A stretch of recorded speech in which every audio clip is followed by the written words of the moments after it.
మరొక ఉదయకాలాన్ని తండ్రి మా జీవితాలలో ప్రసాదించి మరి మీ వాక్యం వినడానికి మీరు ఇచ్చిన ఈ సమయాన్ని బట్టి మేము స్తుతులు చెల్లిస్తున్నాం తండ్రి.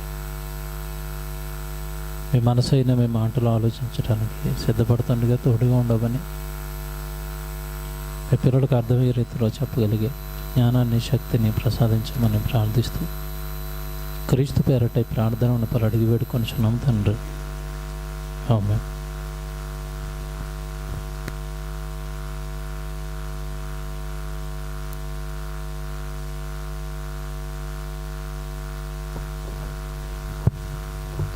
ఓకే అండి, చేరువచ్చిన మీ అందరికీ క్రీస్తునామంలో నా శుభాభివందనాలు.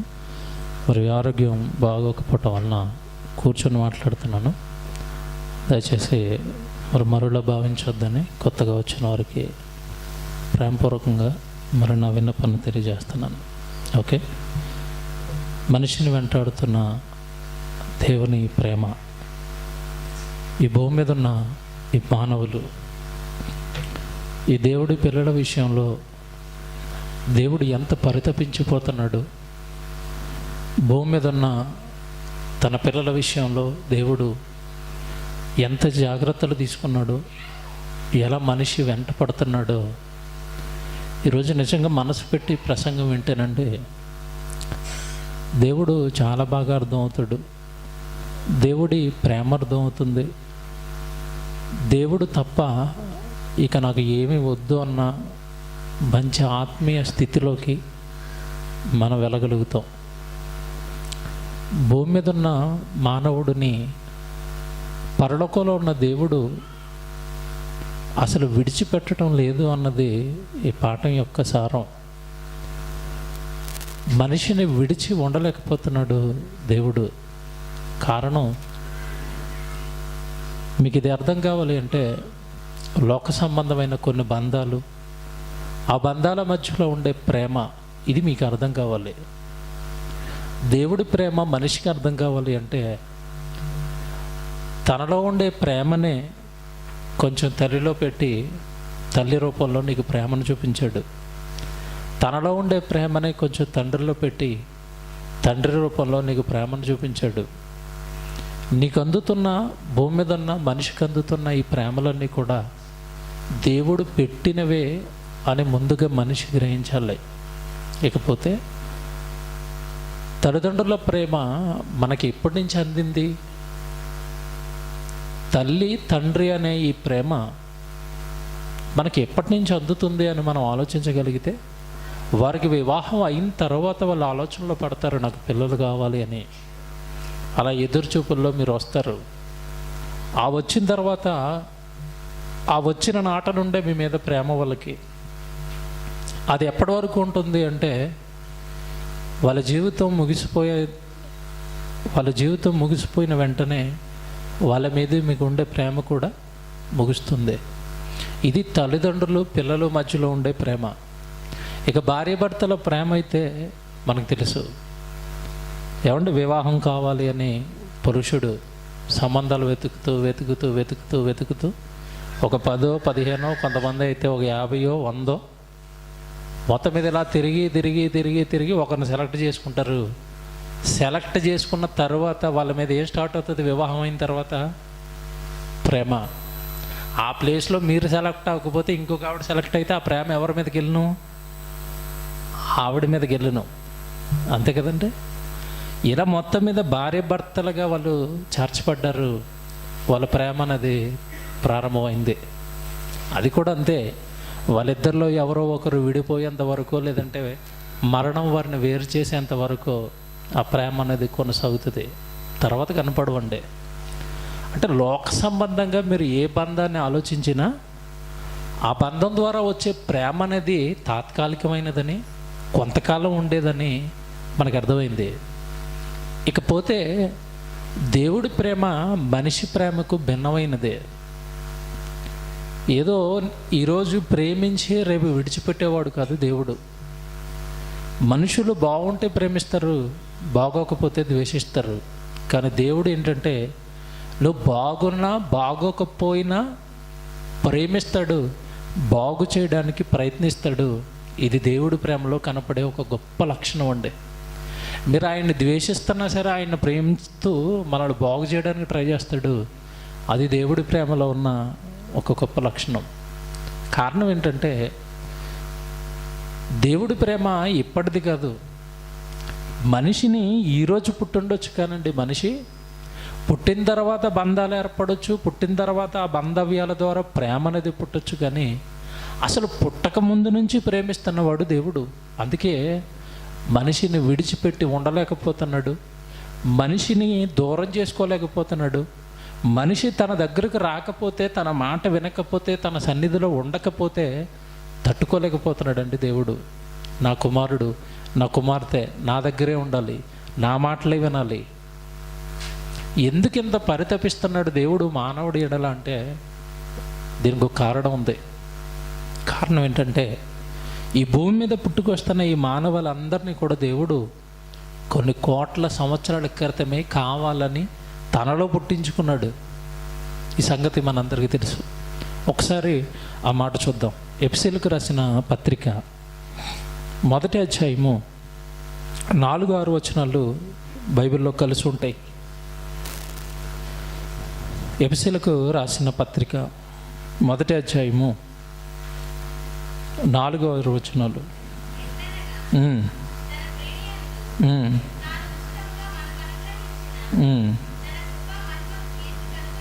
తన కృపామహిమకు కీర్తి కలుగునట్లు తన చిత్త ప్రకారమైన దయా సంకల్పము చొప్పున యేసుక్రీస్తు ద్వారా తనకు కుమారులుగా స్వీకరించుటకై మనలను ముందుగా, ఇదిగోనండి ఇదే, మనలను ముందుగానే తన కోసం నిర్ణయించుకున్నాడు గనుక తాను భూమి మీద ఉన్న మనిషిని విడిచిపెట్టలేకపోతున్నాడండి. అసలు మనకంటూ జన్మ వచ్చిందంటేనే దాని వెనకాల ఆయన నిర్ణయం ఉంది. ఆయన నిర్ణయంతో మనకి జన్మ వచ్చింది కనుక దేవుడి నిర్ణయంతో వచ్చిన జన్మ, దేవుడి సంకల్పంతో వచ్చిన ఈ జన్మను పొందుకున్న మానవుడు తిరిగి దేవుడి మాట వినకపోతే, తిరిగి దేవుడి చిత్తానుసారం బ్రతకకపోతే దేవుడు తల్లడిల్లిపోతున్నాడండి. మనలను ముందుగా తన కోసం నిర్ణయించుకుని మనము తన ఎదుట పరిశుద్ధులమును నిర్దోషులమునై ఉండవలెనని జగత్తు పునాది వేయబడక మునుపే ప్రేమ చేత ఆయన క్రీస్తులో మనలను ఏర్పరచుకొనెను అనుంది. అంటే మానవుడిని దేవుడు ఎప్పుడు కలిగించుకున్నాడు, ఎప్పుడు కావాలని కోరుకుంటున్నాడు అంటే జగత్తు పునాది వేయబడక మునుపు, ఈ విశ్వమే లేనప్పుడు మనిషి కావాలని కోరుకున్నవాడండి దేవుడు. ఏమండి, కాలాన్ని బట్టి, టైమును బట్టి కొన్ని ప్రేమలు బలంగా ఉంటాయి. ఎక్కువ కాలం ఫ్రెండ్స్ ఇద్దరు కలిసి బాగా జర్నీ చేశారనుకోండి, ఎక్కువ కాలం వాళ్ళిద్దరూ ఒకే చోట ఆఫీస్లో కొలీగ్స్గా పనిచేశారనుకోండి, వాళ్ళు విడిపోతున్నప్పుడు ఎంత బాధపడతారండి. నేను 15 సంవత్సరాల నుంచి ఇదే కంపెనీలో ఆయనతో పాటు పనిచేశాను, ఈరోజు విడిచి వెళ్ళిపోతున్నాను, నా ఫ్రెండ్స్ని విడిచి వెళ్ళిపోతున్నాను, నా వాళ్ళని విడిచి వెళ్ళిపోతున్నాను, నా సొంత వారిగా ఉన్నాను వీళ్ళ మధ్యలో. ఏమంటే ఆ బాధ గుండెల్లో కరుక్కుమంటుందండి. అలాగే దేవుడేదో, దేవుడికి మనకి మధ్యలో ఉండే ఈ అటాచ్మెంట్, ఈ బంధం, ఈ ప్రేమ అనేది ఇప్పటిది కాదండి, కొన్ని కోట్ల సంవత్సరాల క్రితం నుంచే ఈ బంధం అనేది దేవుడికి మనిషికి మధ్యలో ఉంది. మనం కావాలని జగత్తు పునాది వేయబడక మునుపు కోరుకున్నాడు. ఈ జగత్తు కట్టడానికే ఆయనకి కొన్ని కోట్ల సంవత్సరాలు పట్టిందండి. ఈ ప్రేమనంతా ఒక పక్క గుండెల్లో దాచుకుని ఆ ప్రేమను మనకి చెప్పడానికే, చేతల్లో చూపించడానికే ఇదిగోండి మన కళ్ళ ముందున్న ఈ అనంత విశ్వాన్ని కొన్ని కోట్ల సంవత్సరాలు దేవుడు కట్టినట్టుగా మనం చూస్తాం. ఏమంటే నిజంగా ఎంత ప్రేమ ఉందో దేవుడికి మనిషి మీద అని మనం ఆలోచించగలిగితే, మనం ఉండేది భూమి మీద కొన్ని సంవత్సరాలన్నీ దేవుడికి తెలుసండి. అసలు దేవుడి లెక్కల్లో చాలా చిన్నదండి ఈ జీవితం. మనం భూమి మీద ఉండే 60-70 సంవత్సరాల ఈ జీవితకాలం అనేది దేవుడి లెక్కల్లో చాలా చిన్నది. ఎంత చిన్నదైన ఈ జీవితం గురించి దేవుడు ఎంత గొప్పగా ఆలోచించాడంటే, ఏమంటే నిజంగా మనం తినే ఆహార పదార్థాలు ఉన్నాయి. బియ్యం ఎన్ని రకాల బియ్యాలు ఉంటాయి చెప్పండి భూమి మీద? తినేది ఏమంటే ఒక పూట పొద్దున్న, మధ్యాహ్నం, లంచ్, తర్వాత నైట్ డిన్నర్ అండి. 2 పూటలే మనకి ఆ వరి అనేది అవసరం. ఈ 2 పూటల రోజుకు తినే మనిషి యొక్క ఈ వరి గురించి దేవుడు ఆలోచించిన ఆలోచనలు ఎలా ఉన్నాయంటే, రైతులకి అయితే తెలుస్తుందండి. ఎన్ని రకాల విత్తనాలు ఉంటాయండి వరిలో. కర్నూలు రైస్ అని అంటారు, ఏమంటే 1001 అంటారు, సోనామసూరి అంటారు, ఏమంటే బాస్మతి బియ్యం ఇంత పొడుగు ఉంటుంది, అది బిర్యానీ బియ్యం. ఏమంటే తినే తిండిలో ఓన్లీ బియ్యం కొరకే ఇంత అలాగా ఆలోచించాడండి, రైస్ కోసమే. ఇన్ని రకాల రైస్ అండి. ఏమంటే మనం వేసవకాలం వచ్చేసరికి ఒక ఫ్రూట్, అది ఓన్లీ వేసవకాలంలోనే దొరుకుతుంది, మామిడి పండు. మామిడి పండులో ఎన్ని రకాలు ఉన్నాయని మీరు గూగుల్లో టైప్ చేశారనుకోండి, ఇంచుమించుగా 2000కు పైగా చూపిస్తుందండి రకాలు, మామిడి పళ్ళలో రకాలు. మనకేం తెలుసు అంటే బంగిరిపల్లి, కలెక్టరు, రసాలు 3 తెలుసు మనకి.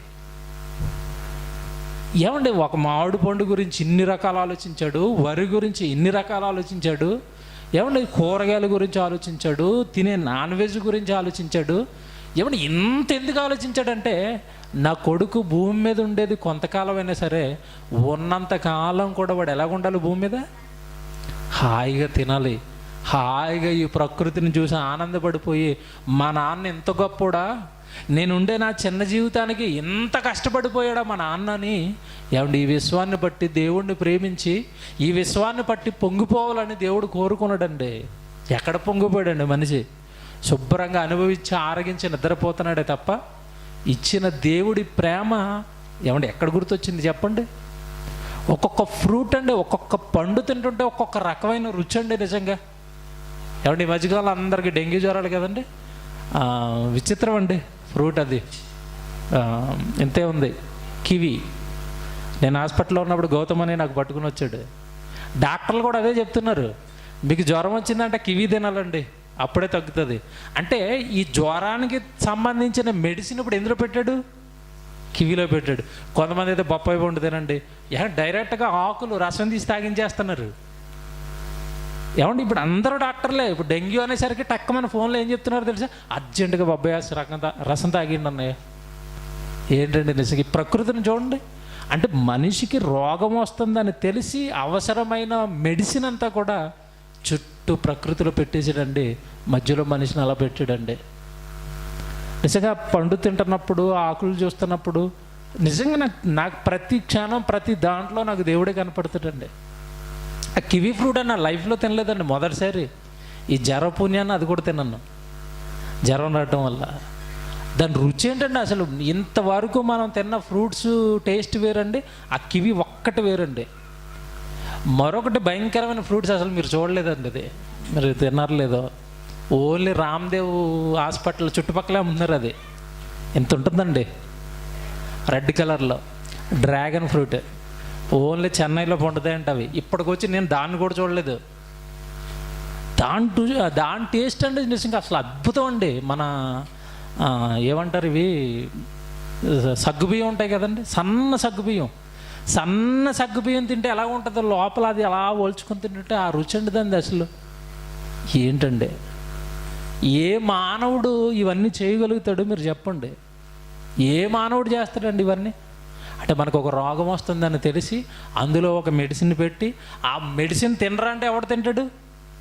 ఒక ఫ్రూట్ కింద ఆ మెడిసిన్ ఫ్రూట్లో దాచి, ఫ్రూట్ ఇచ్చిన తిన్నా నీకు తగ్గిపోద్ది.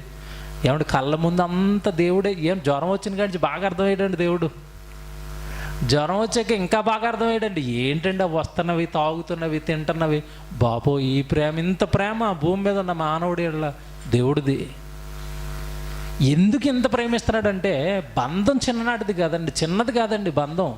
అసలు ఈ విశ్వం పుట్టక మునిపే మనమంతా కావాలని కోరుకున్నవాడిగా దేవుడు కనపడుతున్నాడు. ఇకపోతే జాగ్రత్తగా వినండి, మనం కావాలని కోరుకున్నాడండి. కోరుకున్న తర్వాత అందరిని తనలో ఉంచుకున్నాడు. తనలో అందరిని ఉంచుకునే వీళ్ళందరి గురించి ఆలోచిస్తూనే విశ్వాన్ని కట్టేశాడు. కట్టేసిన తర్వాత మొట్టమొదటి మానవుడిని దింపాడు. ఎవరు? ఆదాములోకి మనలందరినీ పట్టుకొచ్చి పెట్టాడు. మనలందరినీ ఆదాములో పెట్టాడు. అందుకే అపోస్తల కార్యాల్లో మనం చదువుకునేటప్పుడు ఏమని చదువుకుంటామంటే, ఒకని నుండి ప్రతి జాతి మనుషులను సృష్టించాడు. అంటే ఆ ఒక్కడిలో మనందరిని పట్టుకెళ్ళి పెట్టాడు. బాగా వినండి, ఆ ఒక్కళ్ళలో మనం అంతా ఉన్న తర్వాత ఇప్పుడు 1 by 1 పాస్ అయ్యి మనం భూమి మీదకి రావాలి. వింటున్నారు జాగ్రత్తగా? ఇప్పుడు ఆదాములో ఉన్నామండి మనమంతా. ఆదాము నుండి 1 by 1 కిందకి రావాలి. చైన్ ఇది. అంటే నేను రావాలనుకోండి, మా నాన్నగారు ఉండాలి. మా నాన్నగారు రావాలి అంటే మా తాతగారు ఉండాలి. ఇప్పుడు మా తాతగారు కనుక చైన్ కట్ అయిపోయింది అనుకోండి, మా తాతగారు కనుక చైన్ కట్ అయిపోయాడు అనుకోండి, మా నాన్నగారు రారు, నేను కూడా రాను. ఇప్పుడు నేను భూమి మీదకి రావాలంటే నా వెనకాల ఉన్న చైన్ అంతా జాగ్రత్తగా కాపాడుకుంటూ రావాలి దేవుడు. వాడు తాగుబోతైనా కాపాడాలి, తిరిగిపోతైనా కాపాడాలి, దేవుడు లేడన్నా కాపాడాలి, దేవుడిని తిడతన్నా కాపాడాలి. ఎందుకు కాపాడాలి?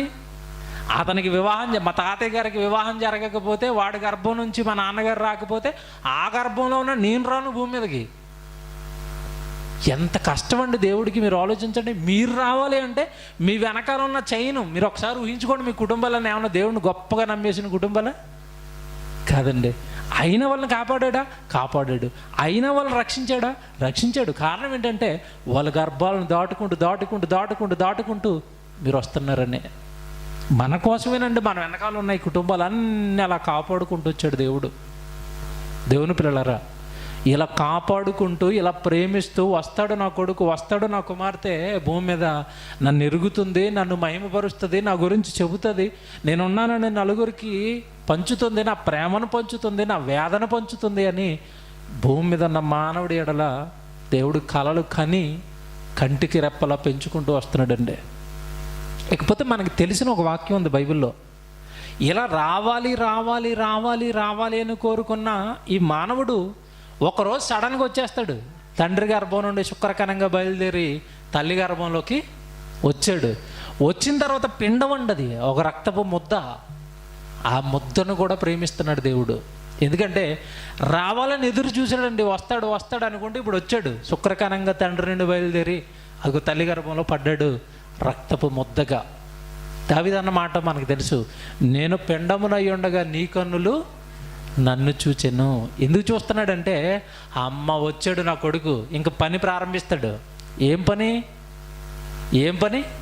270 రోజులు అక్కడే ఆ చూపంతా ఆ పిండం పైన పెట్టి కన్ను చేయాలి, కాలు చేయాలి, ముక్కు చేయాలి, నోరు చేయాలి, మనిషికి అవసరమైన అవయవాలన్నీ చేయాలి.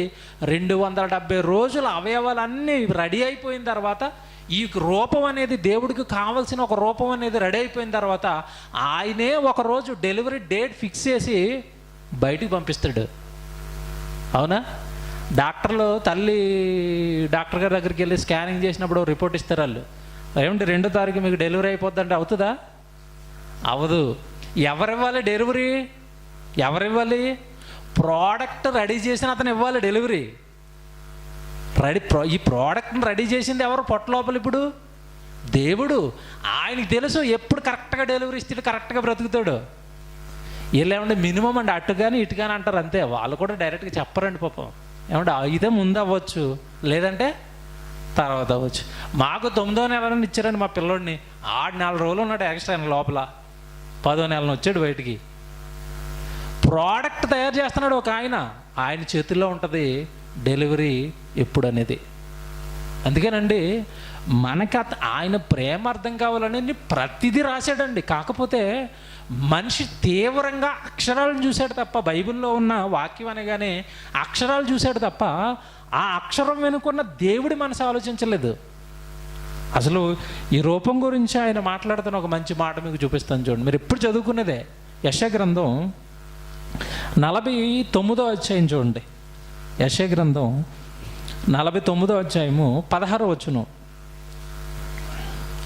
యెషయా గ్రంథం 49వ అధ్యాయము 16వ వచనం ఉండే, చూడుము నా అరచేతుల మీదనే నిన్ను చెక్కి ఉన్నాను అంటున్నాడు. చూడండి ఏమండి, ఏం మాట అండి ఇది నిజంగా. పైనుంచి మీరు చదివితే 15వ వచనంలో అంటాడు, స్త్రీ తన గర్భమును పుట్టిన బిడ్డను కరుణింపకుండా తన చంటి పిల్లను మరచునా, వారైనా మరచుదురు కానీ నేను నిన్ను మరవను. ఎవరైనా మరుస్తారంట? తల్లైనా నిన్ను మర్చిపోతుందేమో కానీ నేను నిన్ను మరవను అన్నాడు. తల్లి మర్చిపోద్దా? మర్చిపోతుందండి. తల్లి పిల్లల్ని ఎందుకు మర్చిపోదు? ఎప్పుడు మర్చిపోతుందో తెలుసా? నిద్రపోతున్నంతసేపు బిడ్డ ఏమైపోతున్నాడు తెలుస్తుందండి. నిలోఫర్లో చిన్నపిల్లల హాస్పిటల్ ఉంది. పిల్లల దొంగతనాలు జరుగుతాయి, ఎక్కువ దొంగతనాలు అక్కడే జరుగుతాయి. పిల్లలు దొంగతనాలు జరుగుతున్నాయంటే బిడ్డను ఎత్తుకుపోతున్నారు. బిడ్డను ఎత్తుకుపోతుంటే ఇప్పుడు బిడ్డను కన్న తల్లి ఏం చేస్తుంది? ఇవిడి నిద్రపోతుందండి. నిద్రపోతే దేంతో సమానం అంటారు తెలుసండి? శవంతో సమానం అంట. ఏం జరిగినా కూడా ఏమీ తెలీదు. ఇప్పుడు తల్లికి నిద్ర ఉంది కనుక మర్చిపోయే అవకాశం ఉంది. బైబిల్లో 2 స్త్రీలు ఉంటారు. సొలొమోను దగ్గరికి గొడవకు వచ్చారు తగు తీర్చమని. ఇద్దరు నండి ఒకే ఇంట్లో ఉన్నారంటే 2 పిల్లల్ని కన్నారు. ఇద్దరు నండి నిద్రలో ఒక ఆమె పిల్లోడి మీద పడిపోయిందంటే పిల్లోడు చచ్చిపోయాడంట.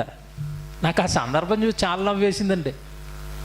మరీ అంత నిద్రపోతే కాకపోతే బిడ్డ మీద పడిపోయి బిడ్డ నలిపి మరీ చంపేస్తుందండి. 2 బిడ్డల్లో ఒక బిడ్డ చనిపోయింది. మొత్తం మీద ఈ కేసు అట్టుకొని సొలొమోను దగ్గరికి వచ్చారు. లేదండి చచ్చిపోయింది నా బిడ్డ కాదు, బ్రతుకున్నదే నా బిడ్డ అంటుంది ఒక ఆమె.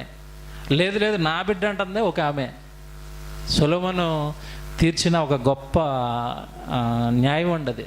మేము చదువుకుంటాం సొలొమోను గురించి చదువుతున్నప్పుడు. అంటే చంటి బిడ్డను తల్లైనా మరిచే అవకాశం అనేది ఉంది కానీ నేను నిన్ను మరవను. కారణం ఏంటంటే చూడుము నా అరచేతుల మీదనే నేను ఎందుకు మరవను అంటే కారణం చెప్తున్నాడు కింద 16లో. చూడు నా అరచేతుల మీదనే నేను నిన్ను చెక్కుకున్న నిన్ను నేను ఎలా మర్చిపోతాను ఆయన? కన్న తల్లి కొద్ది రోజులు మోసింది కనుక అలా మర్చిపోవచ్చు. కానీ నేను చెక్కాను నీకు రూపం, నేనిచ్చాను కన్ను, నేనిచ్చాను కాలు, నేనిచ్చాను నీకు దేహం, నేనిచ్చాను అందులో ఆత్మను, నేనిచ్చాను నీకు ఆయుష్, నేనిచ్చాను భూమి మీదకి వెళ్ళిన తర్వాత నువ్వు తినడానికి అవసరమైన ఈ ఆహార పదార్థాలన్నీ. ఇంత చేసిన నేను నిన్ను ఎలా మర్చిపోతాను? చూడుము నీ అరచేతుల మీద నేను నిన్ను చెక్కాను. అంటే కావాలని కోరుకున్నది ఒక ఎత్తు అయితే, బాగా వినండి, మనిషి రావాలని కోట్ల సంవత్సరాల క్రితం కలలు కన్న దేవుడు వచ్చిన ఆ రూపానికి చక్కటి రూపం చెక్కిన తర్వాత అలా భూమి మీదకి పంపిస్తాడండి. పంపించిన తర్వాత ఏమన్నా వదిలేసాడంటే వదలడండి. దేవుడి ప్రేమ ఇదేనండి. ఎప్పుడో రూపం లేనప్పటి నుంచి వెంటాడుతుందండి మనిషిని దేవుడి ప్రేమ. రూపం లేనప్పటి నుంచి. కానీ మనిషి మధ్యలో పుట్టే ప్రేమలు కూడా ఉంటాయి. ఏమంటే యవనస్తుల ప్రేమ. వీళ్ళు ప్రేమ పుట్టాలంటే అవతల వ్యక్తి ఎలాగుండాలి?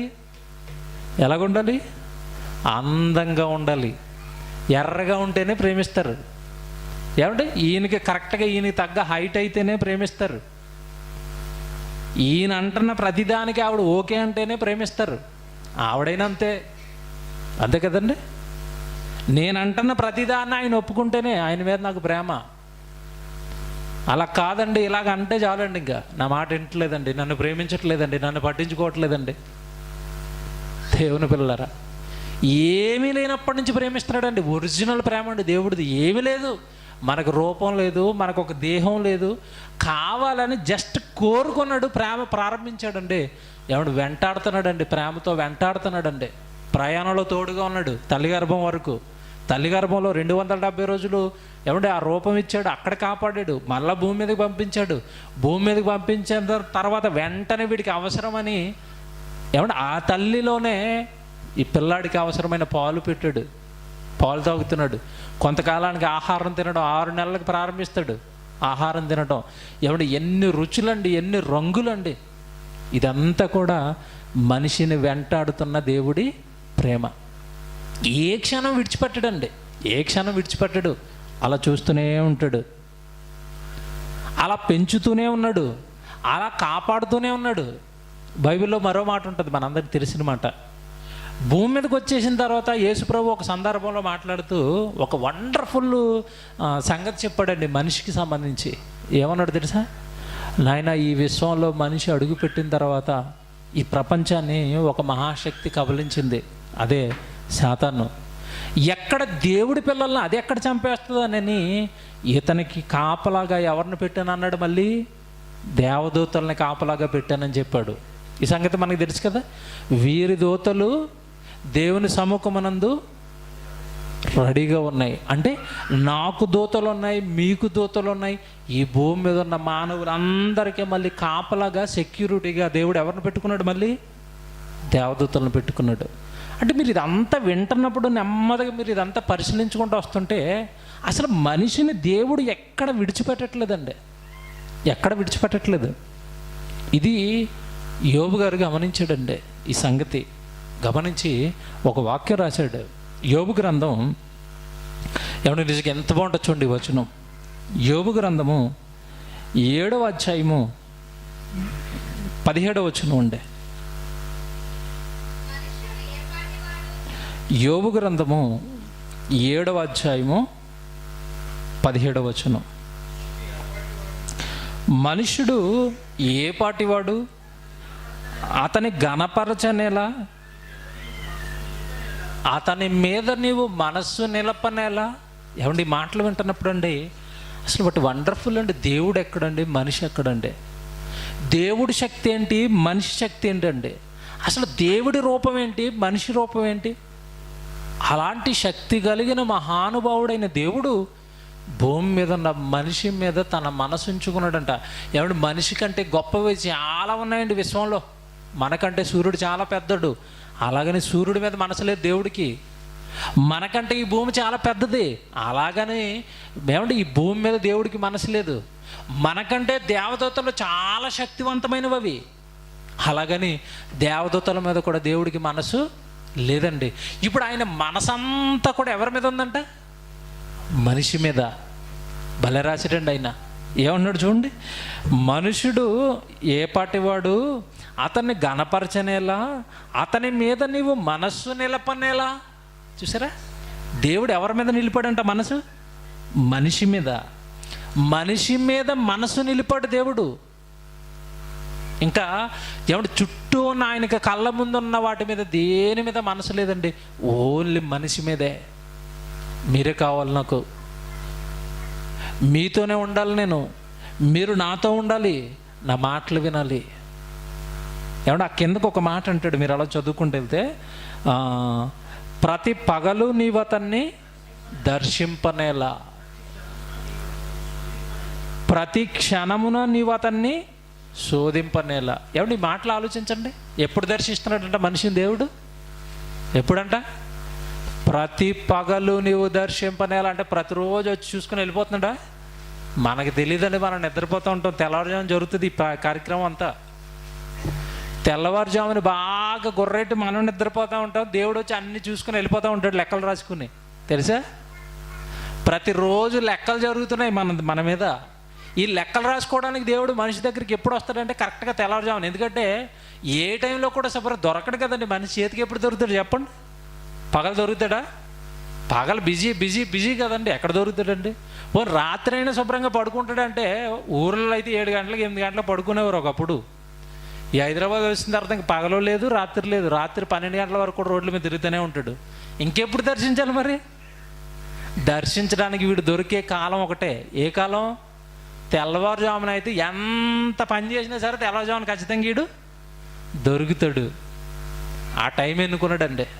మరి మేము చదవండి, కీర్తన గ్రంథం అంతా చదివితే తెల్లవారుజామున వస్తున్నాడు మన దగ్గరికి, దర్శిస్తున్నాడు, రాసుకుంటున్నాడు. వీడు ఏం చేశాడు ఈరోజు, ఏం ఆలోచించాడు ఈరోజు, నా మాటలు ఎన్ని విన్నాడు, పాపాలు ఎన్ని చేశాడు, మొత్తం డేటా పట్టుకుని వెళ్ళిపోతున్నాడు. ప్రతిరోజు దేవుడు దర్శిస్తున్నాడు. ఆ కింద ఏమన్నాడు తెలుసండి? ప్రతి క్షణం అన్నాడు చూడండి. ఆ మాట నిజంగా చాలా గొప్ప మాట అండి అదే. ప్రతి క్షణం మనల్ని చూస్తున్నాడు, ప్రతి క్షణం. ఏంటండి నిజంగా దేవుడు అంటే ఇంకా ఆయనకి సెకండ్ థాట్ లేదండి. మనిషి తప్ప సెకండ్ థాట్ లేదు ఆయనకి. దేవుడు ఇంతలాగా మనిషి వెనకాల పడుతుంటే తిరిగి మనుషులు ఎంతమంది అండి దేవుడు వెనకాల పడుతున్నారు? ఏమంటే ప్రతిరోజు దేవుడి దగ్గరికి వెళ్ళాలండి, దేవుడి వాక్యం నేర్చుకోవాలండి, దేవుడు పనులు చేయాలండి, దేవుడి గురించే మాట్లాడాలండి, బైబిల్ చదువుకోవాలండి, బైబిల్ నేర్చుకోవాలండి.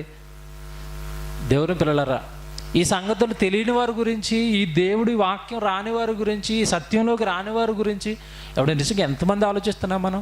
అయ్యో ఈ సంగతులన్నీ నాకు తెలిసేయండి, వాళ్ళకి తెలియలేదండి. అన్యాయం అయిపోతున్నారండి వాళ్ళు. ఎంతమంది అండి ఇలా దేవుడి గురించి ఆలోచిస్తున్నారు? ప్రతి ఉదయం అన్నాడు చూడండి, ప్రతి పగలు నీవు అతన్ని దర్శింపనేలా, ప్రతి క్షణమును నీవు అతన్ని శోధింపనేలా, ఎంతకాలము నీవు నన్ను చూచుట మానకుందువు. చూసారా, ఎంతకాలము నీవు నన్ను చూచుట మానకుందువు. చూస్తూనే ఉన్నాడా? చూస్తూనే ఉన్నాడు. ఆయన చూస్తున్నాడు మనిషి వైపు. మనిషి మాత్రం ఎటువైపు చూస్తాడు? ఆయన పైనుండి కిందకి చూస్తున్నాడు. మనవేడు చూడాలి, ఇప్పుడు మనవేడు చూడాలి, కింద నుండి పైకి చూడాలి మనం.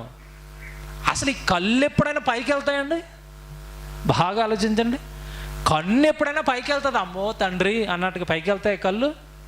వెళ్ళవు. మన కళ్ళు ఏంటంటే సమానం, ముందుగా ఎదురుగ్గా ఇవన్నీ ఇదే చూస్తూ ఉంటాయి.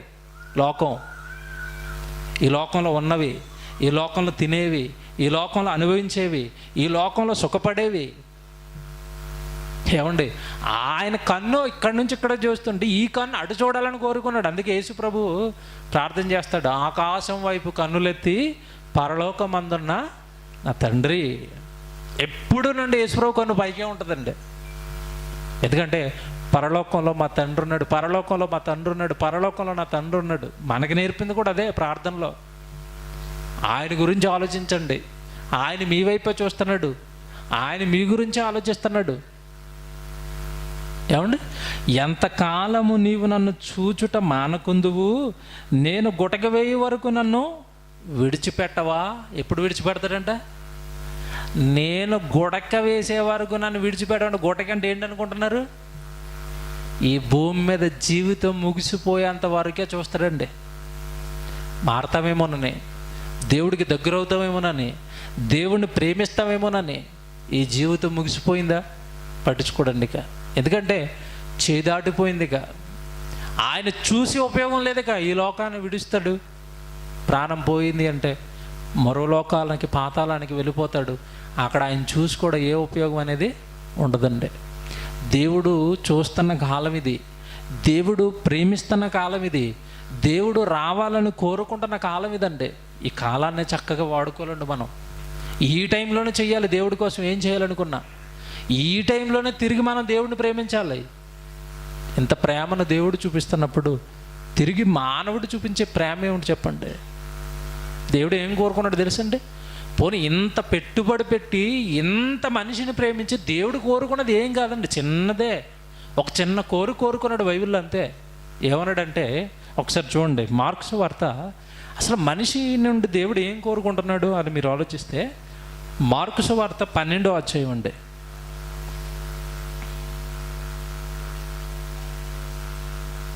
29వ వచనం చూడండి. మార్కు సువార్త 12వ అధ్యాయము 29. అందుకు యేసు, ప్రధానమైనది ఏదనగా, ఓ ఇశ్రాయేలు వినుము, మన దేవుడైన ప్రభువు, అద్వితీయ ప్రభువు, నీవు నీ పూర్ణ హృదయముతోనూ, నీ పూర్ణ ఆత్మతోనూ, పూర్ణ వివేకముతోనూ, నీ పూర్ణ బలముతోనూ నీ దేవుడైన ప్రభువును ప్రేమింపవలనదే ప్రధానమైన ఆజ్ఞ. రెండవది, నిన్ను వలె నీ పొరుగు వాళ్ళని ప్రేమించవాలన్నది రెండవ ఆజ్ఞ. వీటికంటే ముఖ్యమైన ఆజ్ఞ మరి ఏది లేదని అతనితో చెప్పాను. అంటే దేవుడు ఏం కోరుకుంటున్నాడు మనిషి నుండి అంటే, ఇదిగో నాయన, నా హృదయాన్ని అంతా నీ ముందు పెట్టాను, లోపం లేకుండా నిన్ను ప్రేమించాను. అంటే దేవుడి ప్రేమలో కల్మషం లేదు, దేవుడి ప్రేమలో ఏమంటే లోపం లేదు, దేవుడి ప్రేమలో ఇది మనిషికి ఇది తక్కువ చేశానన్నా ఏమంటే అసంపూర్ణం అనేది దేవుడి ప్రేమలో ఏం కనపడదండి. అంటే అంత ప్రేమించాడు మనిషిని దేవుడు. ఇప్పుడు ఆయన ఏం కోరుకుంటున్నాడు తిరిగి అంటే, ఇదిగో నీ పూర్ణ హృదయంతో, నేను ఎలా ఓపెన్ హార్ట్తో నిన్ను ఏమంటే పూర్ణంగా నిన్ను ప్రేమించానో తిరిగి ఆ ప్రేమ నాకు అందించి అంటున్నాడు అండి. దేవుడు కోరుకుంటున్నది అదే. నీ పూర్ణ హృదయంతో, నీ పూర్ణ బలంతో తిరిగి నన్ను ప్రేమించు. ఎలా దేవుణ్ణి ప్రేమించాలి? ఏమండి, నిజంగా ఈ మాట విన్న తర్వాత ఎలాగండి ప్రేమించాలన్న ఆశ మనకి పుడుతుందండి. అవునండి, దేవుడు ఇన్ని చేశాడు కదా మనకి. ఇంత పెట్టుబడి పెట్టాడు కదా, అనుక్షణం నన్నే చూస్తున్నాడు కదా, నిరంతరం నిన్ను విడిచి వెళ్ళిపోనంటున్నాడు కదా, అలా అంటన ఆయన తిరిగి నన్ను ప్రేమించమన్నాడు కదా. ఇప్పుడు ఎలా దేవుణ్ణి ప్రేమించటం? ఏమంటే ప్రేమ అనేది మాటలు కాదండి, క్రియలు. ప్రేమించడానికి ఆనవాళ్ళు మాటలు కాదు, ఏవి? క్రియలు. భర్త భార్యను ప్రేమిస్తున్నాడు అనడానికి ఎప్పుడు ఏ భార్య చెప్తుంది నా భర్త నన్ను బాగా ప్రేమిస్తున్నాడు అంటే అని ఎప్పుడు చెప్తుంది అంటే అతడు బాగా ఈమె పట్ల తన ప్రేమను చూపిస్తూ ఆ ప్రేమను క్రియల్లో పెట్టినప్పుడు, తనకిష్టమైనవన్నీ కొనటం, తనకిష్టమైనవన్నీ తేవటం, ఇలా క్రియల్లో తన ప్రేమను చూపించినప్పుడు మాత్రమే ఒక సాక్ష్యం వస్తుంది భర్త గురించి. అలాగే దేవుణ్ణి మనిషి ప్రేమించటం అంటే చాలామంది ఎలా అర్థం చేసుకున్నారంటేనండి ఈ మాట, పూర్ణ హృదయంతో దేవుణ్ణి ప్రేమించటం అంటే చాలామంది ఒక చోట కూర్చొని గట్టిగా ప్రార్థన చేయటం, ఎక్కువ స్తుతులు కొట్టడం. నేను చాలా ప్రేమించానండి, 1 గంట సేపు నుంచి దేవుడికి స్తుతులు కొడతానండి, చాలా ప్రేమిస్తానండి, ఇదే నా ప్రేమించటం అంటే కాదు. Bible answer to the Bible.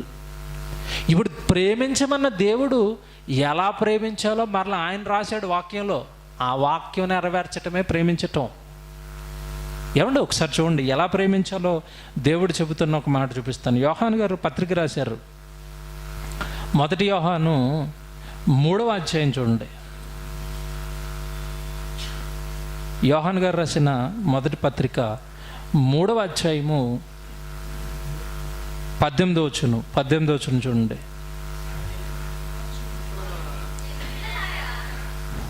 యోహాను గారు రాసిన మొదటి పత్రిక 3వ అధ్యాయము 18వ వచనం. చిన్నపిల్లలరా, మాటతోనూ నాలుకతోనూ కాక క్రియతోనూ సత్యముతోనూ ప్రేమింతుము, ఇందువలన మనము సత్య సంబంధులమని ఎరుగుదుము. చాలా గొప్ప మాట ఉంటుంది. చిన్నపిల్లలారా అన్నాడు. ఎవరిని అంటున్నాడు చిన్నపిల్లలని? క్రైస్తవుల్నే. మీరు ఇంకా చిన్నపిల్లలు దేవుళ్ళో. చిన్నపిల్లలారా, దేవుడిని ఎలా ప్రేమించాలంటే మాటతోనూ నాలుకతోనూ కాక అన్నాడు. చూడండి, మాటతోనూ నాలుకతోనూ కాక క్రియతోనూ సత్యముతోనూ ప్రేమింతుము. ఇప్పుడు దేవుడిని ఎలా ప్రేమించాలంటే ఇప్పుడు క్రియలతో ప్రేమించాలంట. ఏంటంటే క్రియలు? ఏ క్రియలు చేస్తే దేవుడు ప్రేమించబడతాడు? సువార్త కార్యక్రమాలు. ఈ క్రియలే మీకు దేవుడిని ప్రేమించి మీరు దేవుడి కొరకు చేసేవి. కారణం ఏంటనుకుంటున్నారు? సువార్త కార్యక్రమం చేపడితే ఆ కార్యక్రమంలో ఆయన మాటలు అక్కడ వినిపించబడతాయి. అప్పుడు దేవుడు ఆనందంగా ఉంటాడు, అప్పుడు దేవుడు సంతోషంగా ఉంటాడు. దేవుడు ఆనందపడే కార్యక్రమం ఉండి సువార్త కార్యక్రమం. కనుక నువ్వు మాటలతో నన్ను చెయ్యొద్దు, నువ్వు మాటలతో నన్ను ప్రేమించొద్దు. నన్ను ఎలా ప్రేమించాలంటే క్రియతోనూ సత్యముతోనూ అన్నాడు. సత్యం అనగానే వాక్యం. ఈ రెండు ఎవరు జరిగిస్తారో వారు మాత్రమే సత్య సంబంధులు అన్నాడు. చూడండి, చాలా భయం అండి ఆ మాట. అంటే వాక్యంలో లేకుండా, సత్యవాక్యం నీకు తెలియకుండా, బైబిల్ నీకు తెలియకుండా, నీ జీవితంలో దేవుడి క్రియలు, దేవుడి కార్యక్రమాలు అనేవి నువ్వు లేకుండా, నేను విశ్వాసనే, నేను గుడికి వెళ్ళిపోతున్నాను, నేను క్రైస్తవుడు అనుకుంటే సమాజం ఒప్పుకుంటుంది కానీ దేవుడు ఒప్పుకోడు. ఇవి చేస్తేనే మీరు సత్య సంబంధులు అంటున్నాడు. మీరు చూడాలి కింద కంటిన్యూషన్లో ఉన్న మాట. చిన్నపిల్లలారా, మాటతోనూ నాలుకతోనూ కాక క్రియతోనూ సత్యముతోనూ ప్రేమింతము, ఇందువలన అన్నాడు. చూడండి, ఒకవేళ ఇవి చేస్తే ఇందువలన మనము సత్య సంబంధులమని ఎరుగుదుము. దేవుడు మన హృదయము కంటే అధికుడై సమస్తమును ఎరిగి ఉన్నాడు గనక మన హృదయము ఏ ఏ విషయములలో మన యందు దోషారోపణ చేయునో ఆయా విషయములో ఆయన మన హృదయములను సమ్మతిపరుచుకుందాము అంటున్నాడు. మనకంటే గొప్పోడు అండి దేవుడు. చూస్తూ ఉంటాడు పైన, ఏ మనసుతో నా దగ్గరికి వస్తున్నారు, ఏ మనసుతో అసలు నన్ను నమ్మారు, అసలు నన్ను నమ్మటం వెనకాల, నా పైన వాళ్ళకు ఉండే భక్తి వెనకాల అసలు వాళ్ళ హృదయం ఏంటని దేవుడు హృదయాలను పట్టుకుంటాడంట. కనుక జాగ్రత్త నాయన, జాగ్రత్త. ఏమండి, యోహాను గారు చెప్తున్న జాగ్రత్తలు అండి సంఘానికి. దేవుడు పట్టుకుంటాడు మీ భక్తిని, దేవుడు మీలో ఉన్న విశ్వాసాన్ని, మీలో ఉన్న ప్రేమను పట్టుకుంటాడు. కనుక మీరు శక్తి వంచన లేకుండా, మాటలతో కాకుండా క్రియలతో దేవుడిని ఏం చేయాలంట? మహిమపరచండి. ఇందువలనే మీరు సత్య సంబంధులుగా దేవుడి దృష్టిలో నిలబడతారు అంటున్నాడు. మీకు అర్థం కావాలంటే ఉదాహరణ చెప్తాను. ఏమంటే ఆఫీస్లో బాస్ ఉంటాడండి. బాస్కి స్టాఫ్ చాలామంది ఉన్నా కానీ అందులో ఎక్కువగా కొంతమందిని ఇష్టపడుతూ ఉంటాడు. ఎందుకు ఇష్టపడతాడు చెప్పండి? అసలు మీకున్న నాలెడ్జ్ ప్రకారం, మీ ఆలోచన ప్రకారం చెప్పండి. ఆఫీసులో ఉద్యోగంలో పనిచేస్తున్న అంత 300 మంది స్టాఫ్ ఉంటే ఏమంటే 300 మందిని ఒకేలా చూడండి బాసు. చూస్తాడా? చూడ్డు. ఎప్పుడు అతనికి నోట్లో కొన్ని పేర్లు ఆడుతూ ఉంటాయి, వాళ్ళని పిలుస్తూ ఉంటాడు. ఎందుకు వాళ్ళనే పిలుస్తున్నాడు చెప్పండి? ఎందుకు తెలుసా? ఈయన ఏది చెప్తే అది తూచా తప్పకుండా వాళ్ళు చేస్తారు, పని చేస్తారండి వాళ్ళు. కొంతమంది చేయండి, పని చేయరు వాళ్ళు. ఎప్పుడు సార్ నమస్కారం అంటారు. ఎవడు అక్కడికి నమస్కారం పెట్టినా కానీ లోపల ఏం చేస్తూ ఉంటాడు తెలుసా? తిట్టుకుంటూ ఉంటాడండి. వీడు ఏ పని చేయడు కానీ ప్రోత్సాహం వచ్చి నాకు ఏం పెడతాడు? నమస్కారం. ఈరోజు మన వాళ్ళు చేసే స్తోత్రాలు కూడా అలాగే ఉంటాయి దేవుడికి. ఏం చేయరండి. తెల్లారులేస్తే స్తోత్రాలు, సాయంత్రం అయిపోతే స్తోత్రాలు. ఏం చేసుకోవాలని అదే రాశాడు ఇక్కడ. మీరు మాటతోనూ నాలుకతోనూ కాక దేవుణ్ణి ఎలా ప్రేమించాలంట? క్రియలతో ప్రేమించండి.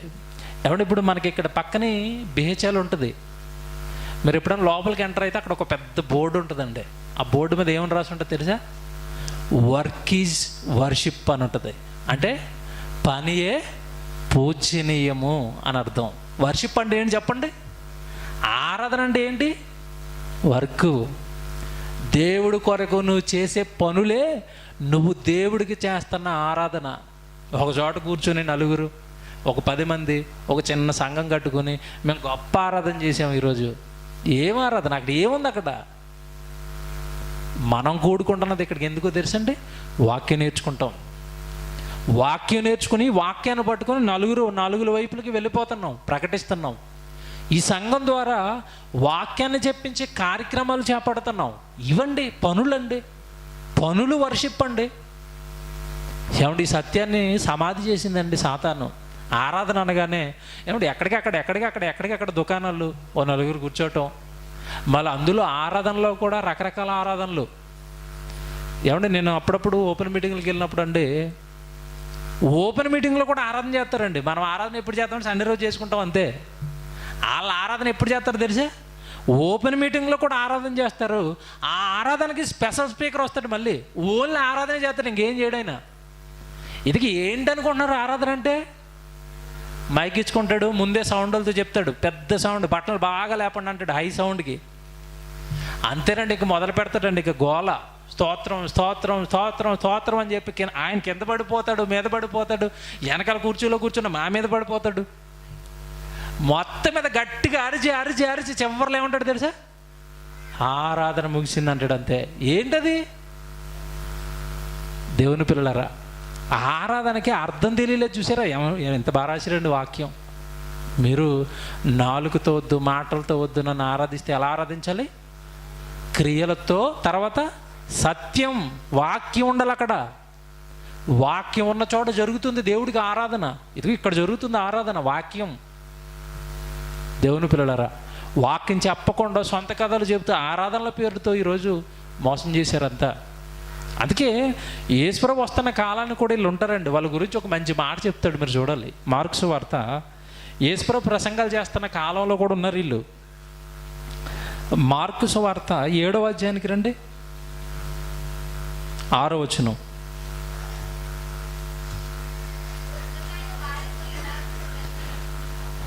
మార్కు సువార్త 7వ అధ్యాయము 6వ వచనం.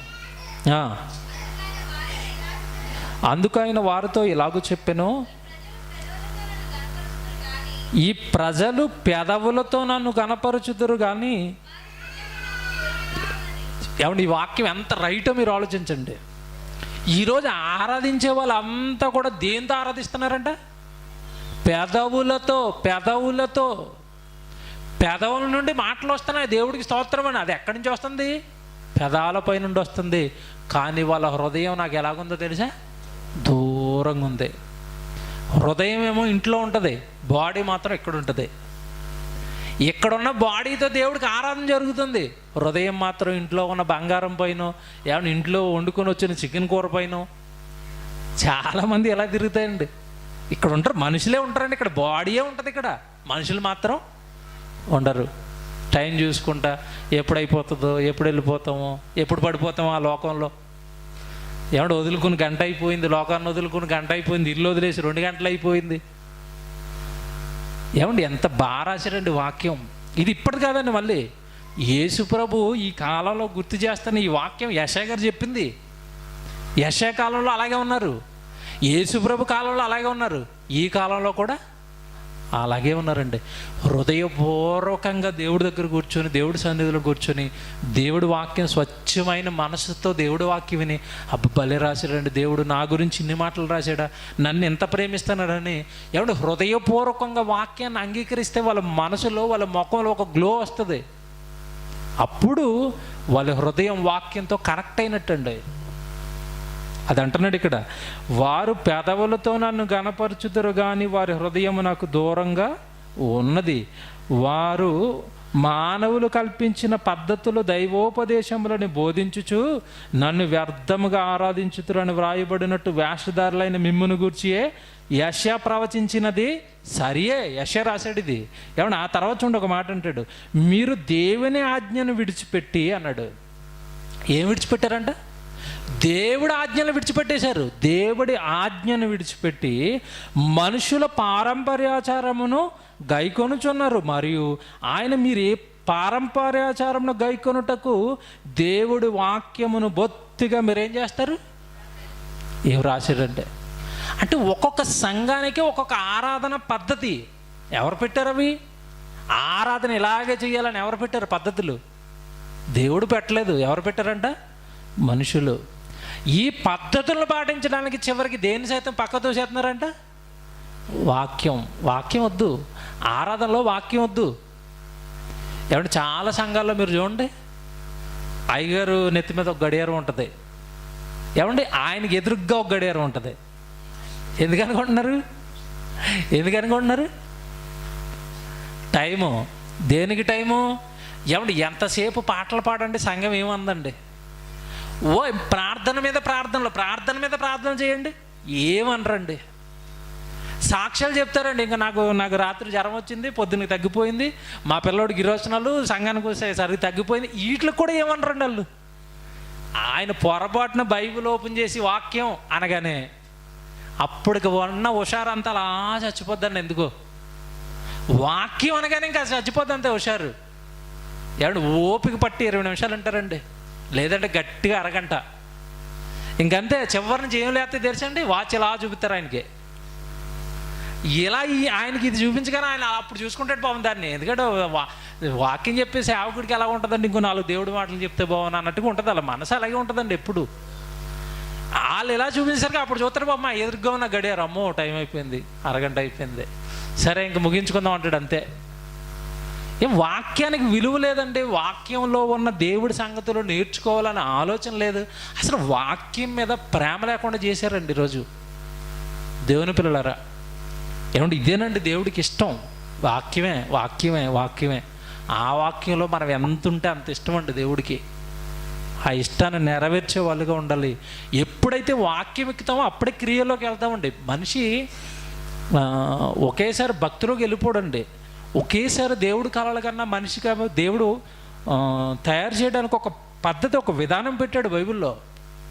అదేంటంటే ముందు రావాలి, వినాలి, వినగా వినగా వినగా వినగా దేవుడి పైన విశ్వాసం అభివృద్ధి పొందుతుంది. ఆ అభివృద్ధిలో, విశ్వాసంలో మీరు అభివృద్ధి చెందిన తర్వాత దేవుడి కార్యక్రమాలు చేయాలి. నేను కూడా సభలు పెట్టాలి, నేను కూడా సెమినార్లు పెట్టాలి, నేను కూడా దేవుడికి త్యాగాలు చేయాలి, నేను కూడా దేవుడి పక్షాన ఏదో ఒకటి చేస్తూ ఉండాలన్న మనసు మీకు నెమ్మదిగా అప్పుడు కలుగుతుంది. ఇది 1 by 1 దేవుడు మనిషిలో తెచ్చే మార్పు అండి. అదే మారటం అంటే. ఏమంటే ఇంతకాలం నుంచి క్రైస్తవ్యం అంత ప్రసంగాలు మారండి మారండి మారండి, ఏంటి మారటం అంటే? దేవుడి కొరకు పుట్టిన మనిషి తిరిగి దేవుడి కొరకు బ్రతుకుతూ దేవుడి కొరకు కార్యక్రమాలు చేయటమే మనిషిలో మార్పు అంటే. దేవుడి కొరకు పుట్టిన మనిషి ఈ లోకంలో పడ్డాడు. దేవుడిని ప్రకటించాల్సిన మనిషి లోకంలో ఏవేవో ప్రకటిస్తున్నాడు. అలా కాదు మార్పు అంటే, అది కాదు. వాక్యం విన్న తర్వాత అమ్మో నన్ను దేవుడు కన్నాడా అని నీ మనసు మార్చుకొని దేవుడి వైపు వచ్చి దేవుడి కొరకు బ్రతుకుతూ దేవుడి కొరకు చేస్తూ దేవుడి కార్యక్రమాలలో ఉండటమేనండి మార్పు అంటే. ఒరిజినల్ మార్పు ఇది. ఒక సౌలు మారిపోయాడు. ఎలా మారాడు? పౌలుగా మారాడు. ఒకప్పుడు జీవితం చూడండి, ఆ తర్వాత జీవితం చూడండి. అపోస్తలుడు వాళ్ళు కూడా అంతే. ఒకప్పుడు మనకులాగే లోకంలో ఉన్నారు. యేసుక్రీస్తుల వారి దగ్గరికి వచ్చిన తర్వాత దేవుడి కార్యక్రమాలలో ఉన్నారు. అదే మారటం అంటే. దేవుని పిల్లలారా, ఇలా మారి దేవుడు కలలు కన్న క్రియలు సత్యం చెప్పే వారిగా ప్రతి ఒక్కరూ ఉండాలి. అలా తిరిగి మరలా దేవుడిని ప్రేమించాలని కోరుకుంటున్నాడండి. ఇది మనిషి వెనకాల పడుతూ మనిషి పైన దేవుడు, మనిషిలో దేవుడు చూడాలనుకుంటున్న ఒక ఉన్నతమైన ఆశలు. కాబట్టి వాక్యం విన్న మీరు మంచి నిర్ణయాలు తీసుకోండి. దేవుడి కొరకు కార్యక్రమాలు చేసేవారుగా ఉండండి. దేవుడి వాక్యాన్ని ప్రకటించేవారుగా ఉండండి. అలాగే 9వ తారీఖు మరి మరొక మంచి కార్యక్రమం సంఘం ద్వారా యవనస్తుల కోసం ఒక మంచి టైటిల్ తీసుకున్నాం. సుదూర ప్రాంతం నుంచి ఒక పెద్ద సేవకులు మన మధ్యలోకి వస్తారు. ఆ కార్యక్రమం గురించి అందరూ ప్రార్థన చేయండి. ఆ రోజు అనేక మందికి చెప్పండి. కరపత్రాలు రెడీగా ఉన్నాయి. ఎవరైనా పంచాలనుకున్న వారు తీసుకుని వెళ్ళండి. ఇవే దేవుడు ఇష్టపడే కార్యక్రమాలు అండి. ప్రార్థన చేసుకుందాం. ప్రేమ కలిగిన మా తండ్రి, మీరు చూపించిన గ్రంథం, మీరు రాయించిన మీ మాటలు, మీ పిల్లలతో కొన్ని పంచుకోవడానికి మీరు ఇచ్చిన భాగ్యాన్ని బట్టి మీకు స్తుతులు తండ్రి. మీరు మనిషిని ఎంత ప్రేమిస్తున్నారో రాయించారు. తిరిగి మేము ఎలా ప్రేమించాలో కూడా రాయించారు. విని విడిచిపెట్టేవారుగా మేము ఉండక తండ్రి, విన్న వాక్యం ప్రకారం బ్రతికేవారుగా, విన్న వాక్యానికి న్యాయం చేసేవారుగా, మిమ్మల్ని తప్ప తండ్రి ఈ లోకంలో దేనిని ఎక్కువగా ప్రేమించిన వారుగా మమ్మల్ని ఉంచండి దేవా. మీ నుండి, మీ పని నుండి, మీ సంఘం నుండి ఈ లోక సంబంధమైన ఆశలతో కూడిన ఎన్నో లోకం వైపు లాక్కెళ్తాయి. మహాజ్ఞానిగా ఉన్న సొలొమోను తండ్రి ఈ లోక సంబంధమైన ఆశలలో పడి ఆ రోజు తన జీవితాన్ని సర్వనాశనం చేసుకున్నాడు. వాక్యం విన్నవారిగా, సత్యం ఎరిగిన వారిగా తండ్రి, అపవాది ఏ రూపంలో వచ్చి మమ్మల్ని మీకు దూరం చేస్తుందో, మీ పనికి దూరం చేస్తుందో దానిని గ్రహించుకునే మనసు ఇవ్వండి తండ్రి. సంఘాన్ని దీవించండి. సంఘం కొరకు కష్టపడుతున్న ప్రతి బిడ్డను దీవించండి. జరగబోయే కార్యక్రమంలో మీరు తోడుగా ఉండమని యేసుక్రీస్తు వారి పేరటి ప్రార్థన పలు అడిగి వేడుకొంచున్నాం తండ్రి. ఆమె. అందరికీ వందనాలు.